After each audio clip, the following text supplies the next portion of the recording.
Hello everyone, welcome back to another video. I hope सब कुछ बढ़िया चल रहा हो आप सबकी ज़िंदगी में। एंड आज आपके सामने खड़ी है मारुति की ऑल न्यू एस्प्रेसो 2022। अभी ना एक दो हफ्ते पहले ना मारुति ने ना कई वेरिएंट्स ना इसके डिसकंटिन्यू करे थे, तो सबको लग रहा था कि भाई अब एस्प्रेसो ना बंद होने वाली, क्योंकि ना इनकी सेल्स वगैरह डिक्रीज हो गई थी। बट कल ही ना मारुति ने ऑल न्यू एस्प्रेसो लॉन्च करी है, जिसमें कुछ मेजर अपडेट्स आए हैं एंड प्राइस हाइक भी आई है। तो आज इस वीडियो में ना हम एस्प्रेसो को ना अच्छे से कवर करने वाले हैं कि भाई क्या क्या न्यू अपडेट्स आए हैं एंड कितने प्राइस चेंज हुए हैं। फिलहाल तो मेरे सामने खड़ा है एस्प्रेसो का, या फिर मैं कहूँ लॉर्ड एस्प्रेसो का टॉप मॉडल, जो कि है VXi प्लस। एंड अब मेजर चेंजेस की बात करें ना, जो सबसे बड़ा चेंज है ना एस्प्रेसो में ना, अब आपको न्यू जेन K सीरीज का 1 litre dual jet dual VVT engine मिलता है with ideals engine start stop technology, जो कि आपको प्रोवाइड करता है 63 bhp and 89 Nm of torque. मतलब कि जो सबसे बड़ा चेंज है ना वो है भाई इंजन का ही। एंड उसके अलावा भी छोटे मोटे चेंजेस हैं, उसकी हम आगे बात करेंगे। एंड इसके साथ साथ ही जैसे मैंने आपको बताया भाई प्राइस हाइक भी हुए हैं। प्राइस हाइक की बात करें ना, अप टू 71,000 तो इसके भाई प्राइस हाइक हुए हैं। बाकी तो ना सारे वेरिएंट्स एंड जो प्राइस हाइक हुए हैं ना आपको स्क्रीन पे दिख ही रहा होगा। फिलहाल तो ना ये सब छोड़ते हैं, अब बात करते हैं सामने से ना एस्प्रेसो का ना, आपको जैसे मतलब कि मारुति क्लेम करती है ना कि भाई एसयूवी सा लुक आता है, मतलब कि थोड़ी उठी सी तो आपको लगती है। बट वही बात है भाई, रियल लाइफ में ना ऐसे आपको एसयूवी वाली फील तो नहीं देगी। बट यस, जो कंपनी क्लेम करती है उसकी बात मैं कर रहा हूँ। इधर आपको सुजुकी का लोगो मिल जाएगा। एंड ग्रिल की बात करें ना, 4 पीसेज में ऐसे डिवाइड हो रखे, बट कोई भी ना ग्रिल पे कोई क्रोम ट्रीटमेंट आपको नहीं मिलेगा। एंड नीचे की बात करें ना, इधर भी ना आपको कोई क्रोम ट्रीटमेंट या फिर स्किड प्लेट्स वगैरह ना नहीं मिलती है। सिर्फ ये ब्लैक साइड ट्रीटमेंट है। अगर स्किड प्लेट दे देते मतलब कि टॉप मॉडल है तो थोड़ी बहुत ना शायद से ग्रेस आ जाती, बट ऐसा कुछ नहीं है। अब बात करते हैं हेडलाइट यूनिट की। हेडलाइट यूनिट की बात करें ना, हेलोजन सेटअप मिलता है आपको। इधर इंडिकेटर मिल जाता है, येलो लाइट्स मिलती हैं, यानी कि कोई आपको इसमें फॉग लाइट्स वगैरह नहीं मिलती है। बट ये कुछ कॉस्मेटिक सा दे रखा है, जो कि ना ठीक ठाक लग रहा है, मतलब इतना बुरा नहीं लग रहा। अच्छा, मतलब कि जैसे व्हाइट कलर है ना, व्हाइट में व्हाइट दे रखा है, अभी सिल्वर है, सिल्वर में सिल्वर दे रखा है। मतलब कि ना फ्रंट से ना कार की लुक भाई बढ़िया लगती है। फिलहाल तो ना साइड में जाते हैं। टायर साइज की बात करें ना, इसमें आपको ना व्हील कैप मिल जाते हैं। अभी तो यार वही बात है, स्टॉक यार्ड में खड़ी है इसलिए कुछ लगा हुआ नहीं है। 165 R14 इसमें आपको टायर साइज मिल जाता है, मतलब कि 14 इंच के टायर यार। मतलब मेरे ख्याल से अगर 15 देते ना ज्यादा सूटेबल रहता। टॉप मॉडल में तो एटलीस्ट 15 दे देने चाहिए थे, बट अगेन नहीं है तो नहीं है। बट एक अच्छी बात है कि भाई क्लैडिंग वगैरह ना ऐसा इतनी नहीं है। क्लैडिंग से ना कार की लुक ही खराब होती है। नई वाली ब्रेज़ा आपने देखी होगी भाई, क्या ही उसमें हाल कर रखा था। एंड इधर से ना कार की कुछ ऐसी लुक आ जाती है। बट अगेन जैसे मैंने आपको बताया कि ये टॉप मॉडल है, स्टिल जो इंडिकेटर है ना वो फेंडर पे ही दिया गया, ORVMs पे नहीं दिया गया। अब चलते हैं भाई कार के पीछे से ना कार की लुक मतलब कि ऐसा ना इतनी खास तो मुझे नहीं लगती है as compare to front look. Front में ना ज्यादा कार अच्छी लगती है। एंड पीछे की बात करें ना, इसमें आपको ना कोई डिफोगर नहीं मिलता है, रियर वाइपर भी नहीं मिलते हैं। टेल लाइट्स की बात करें, टेल लाइट्स भाई बढ़िया लगती हैं। सारा इसमें आपको ना हेलोजन सेटअप मिलता है, कोई LED सेटअप नहीं मिलता है। इधर आपको रिफ्लेक्टर्स मिल जाते हैं। पार्किंग सेंसर की बात करें ना, दो पार्किंग सेंसर मिलेंगे। एंड रिवर्स कैमरा भी नहीं आता है भाई इसमें, क्या बात है। टॉप मॉडल में भी मारुति रिवर्स कैमरा नहीं दे रही है। एंड एग्जॉस्ट इसका इधर है। एक बार ना कार का यार बूट ओपन करके देखते हैं, ऐसे ही इसका बूट ओपन होएगा मेरे ख्याल से तो भाई। हाँ जी, ऐसे ही होएगा, कोई इलेक्ट्रोमैग्नेटिक बटन नहीं है। 240 लीटर्स का ना इसमें आपको बूट स्पेस मिल जाता है। टॉप मॉडल है इसलिए पार्शियल ट्रे भी मिल जाती है, जो कि बढ़िया बात है। बीइंग एंड स्मॉल हैचबैक ना, बूट स्पेस तो मुझे अमेजिंग लग रहा है, मतलब कि इनफ है। फिलहाल तो ना एक बार बूट बंद भी कर देते हैं।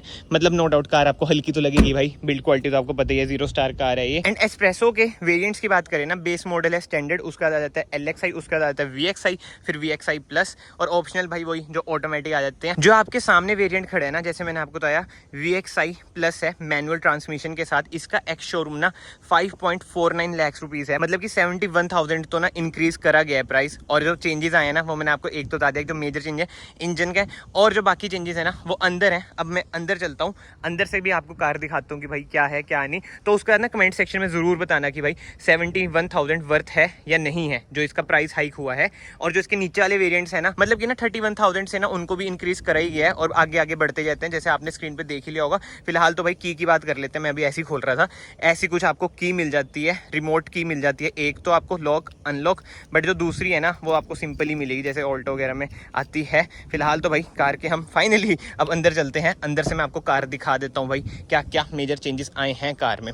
डोर ट्रिम की बात करें भाई, डोर ट्रिम बिल्कुल ही सिंपल है, बहुत सारी हार्ड प्लास्टिक का यूज़ करा गया, कोई क्रोम ट्रीटमेंट इसमें आपको नहीं मिलता है फिलहाल। तो थोड़ी सी सीट पीछे कर लें। सीट एडजस्टमेंट की बात करें, इधर से आप पीछे कर सकते हैं हो जा, एंड इधर से आप एडजस्ट वगैरह कर सकते हैं पीछे की साइड, मतलब कि हाइट एडजस्टमेंट ना इसमें आपको नहीं मिलती है फिलहाल। तो यार कार के हम अंदर आ जाते हैं। ऐसा कुछ है भाई कार का स्टीयरिंग व्हील, इधर आपको स्टीयरिंग माउंटेड कंट्रोल्स मिल जाते हैं, इधर से आप फोन पिक कर सकते हैं, कट कर सकते हैं, इधर से वॉइस कमांड का ऑप्शन मिल जाता है। मतलब कि ना बैठने में ना कार अच्छी लगती है, लगता है कि भाई थोड़ी ऊंची कार में बैठे हैं। एक बार ना मैं कार ऑन भी कर देता हूँ।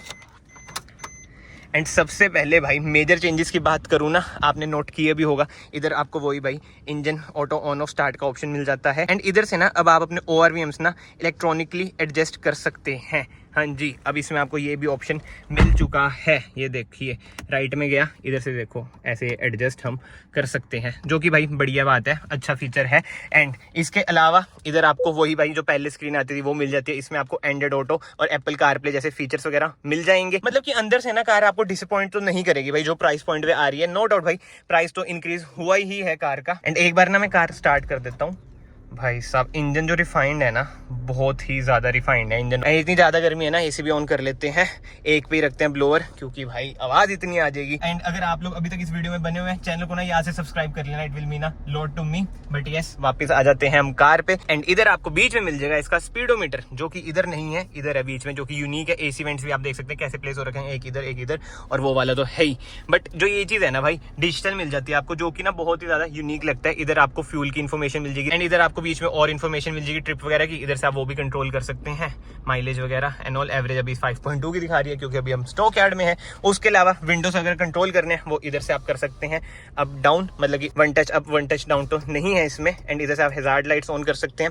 नीचे आपको मिल जाता है भाई मैनुअल AC, एंड उससे नीचे आपको मिल जाता है 12 वोल्ट का सॉकेट USB एंड ऑक्स के लिए, मतलब कि ऑक्स अभी तक मिल रही है भाई, क्या बात है। 2 कप होल्डर्स मिल जाते हैं, इधर कुछ स्पेस मिल जाती है की वगैरह रखने के लिए। एंड 5 स्पीड का इसमें आपको मैनुअल गियर बॉक्स मिल जाता है, एंड इधर ग्लव बॉक्स मिल जाता है, जो कि मतलब कि ऐसा इतना बड़ा तो नहीं है, बट स्टिल इनफ मुझे लग रहा है। एंड प्लास्टिक क्वालिटी ना आपको थोड़ी बहुत चीप तो यार लगेगी, आपको पता है मारुति है भाई, ठीक है।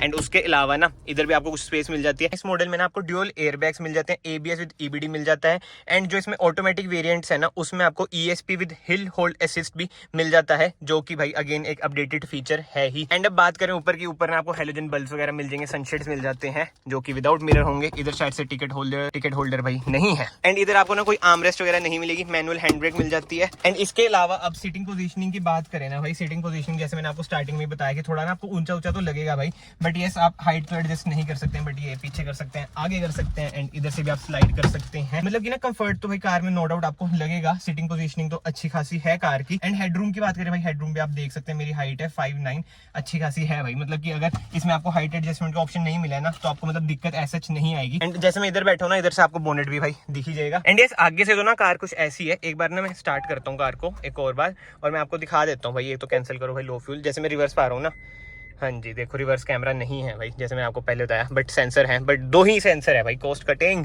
प्राइस तो बढ़ा देती हैं कंपनियां, बट वो ये जो कॉस्ट कटिंग करती है ना भाई, उसके क्या ही कहने हैं। फिलहाल तो ना कार के बाहर चलते हैं एंड चलते हैं पीछे की साइड। पीछे से ना भाई कार कुछ ऐसी है, मतलब कि स्पेस ना इसमें आपको अच्छी खासी तो मिल जाती है, बट एक डिसएडवांटेज बताऊँ मैं, जैसे टॉप मॉडल है, बट स्टिल यार इसमें ना आपको वही मैनुअली ना विंडोज डाउन करनी पड़ेंगी, जैसे जो पुराने जमाने में आता था ना, मतलब कि थोड़े टाइम पहले आता था ना। बट ठीक है भाई, एक बार ना ये सामान भी हम थोड़ा इधर शिफ्ट कर दें, क्योंकि वो ही है भाई, स्टॉक यार्ड में आते हैं तो ऐसी ही पड़ी होती है। एंड अच्छी बात है भाई, इधर मैट वगैरह है इसलिए मैं बैठ सकता हूँ।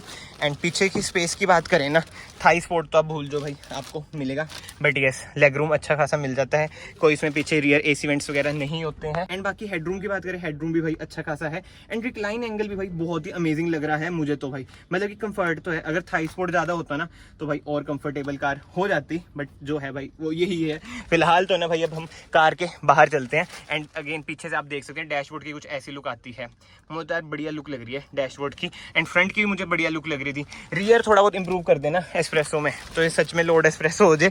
बाकी तो ना कमेंट सेक्शन में आप जरूर बताना भाई आपको ये अपडेटेड एस्प्रेसो कैसी लगी। जो मेरा मानना है ना, जो अपडेट किया है ना मेनली तो भाई इंजन में करा है। अब जो इंजन में अपडेट करा है ना, इससे ना आपकी ना माइलेज भी इंक्रीज हो जाएगी। ऑटोमेटिक वेरिएंट है ना एस्प्रेसो का, उसकी माइलेज मारुति क्लेम कर रही है 25.30 kmpl, वेयर एज मैनुअल की कर रही है 24.76 kmpl। एंड मारुति का ये कहना है कि भाई 14% हायर ना जो इनका ऑटोमेटिक वेरिएंट है ना उसमें आपको माइलेज वगैरह मिल जाएगी। बट यस भाई नो डाउट इंजन ना रिफाइंड तो आपको फील होएगा ही। अब नया इंजन आया है भाई, dual jet dual VVT. And उसके अलावा जो चेंजेस आए ना वो मैंने आपको बता ही दिए हैं भाई। एंड ऑटो ऑन ऑफ का ना इसमें बेस वेरिएंट से आपको ऑप्शन मिल जाएगा। एंड इधर से आप इलेक्ट्रॉनिकली एडजस्ट कर सकते हैं अपने ORVMs। बट ये VXI एंड VXI प्लस में आपको ऑप्शन मिलता है। एंड इसके अलावा तो ना ESP with hill hold assist ना केवल और केवल आपको ऑटोमेटिक वेरिएंट्स में मिलेगा, इसमें आपको नहीं मिलेगा। बट इस प्राइसिंग की बात करें ना, प्राइसिंग ना इसकी स्टार्ट हो जाती है 4.25 लाख से लेके 5.99 लाख। नो डाउट भाई प्राइस ना अच्छा खासा इंक्रीज करा ही है। जैसे कि जो ये वाला मॉडल है इसमें भाई 71,000 तो प्राइस इंक्रीज करा है। एंड अभी तो ना CNG वेरिएंट्स के ना प्राइस अभी इन्होंने अनाउंस नहीं करे हैं, शायद से CNG इसमें ना आए। बाकी तो पता नहीं भाई, मारुति कुछ भी कर सकती है। जैसे अब इन्होंने न्यू ये एस्प्रेसो लॉन्च कर रही है, ऐसे देखा जाए तो 3-4 फीचर्स ही हैं। एंड मेजरली जो चेंज था ना वो तो इंजन का था। अब देखते हैं भाई इसकी सेल्स वापस से इंक्रीज होती है नहीं होती है, क्योंकि ना जून में ना इसकी सेल्स ना ड्रेस्टिकली ना लो हो गई थी। इस वजह से ना इन्होंने कुछ वेरिएंट्स ना एस्प्रेसो के ना बंद करे थे। बाकी तो यार फिट एंड फिनिश की बात करें ना, आपको बताइए मारुति बीइंग एंड मारुति, मतलब यार फिर भी इस प्राइस रेंज में ना मुझे तो ना कार बढ़िया लगी। बट नो डाउट यार थोड़ी बहुत ना बिल्ड क्वालिटी ना इंप्रूव हो सकती थी। जैसे आप देख सकते हैं डोर वगैरह ना ज्यादा ही हल्के फील होते हैं, शायद से तभी इसको NCAP में 0 स्टार मिले हैं। फिलहाल तो ना यार इस वीडियो को ना मैं यहीं पे एंड करता हूँ। कमेंट सेक्शन में जरूर बताएं आपको वीडियो कैसी लगी कैसी नहीं। एंड अगर आपको वीडियो पसंद आई है वीडियो को लाइक जरूर करें, चैनल को सब्सक्राइब जरूर करें। एंड मैं आप सबको मिलता हूँ नेक्स्ट वीडियो में। Till then bye bye, take care.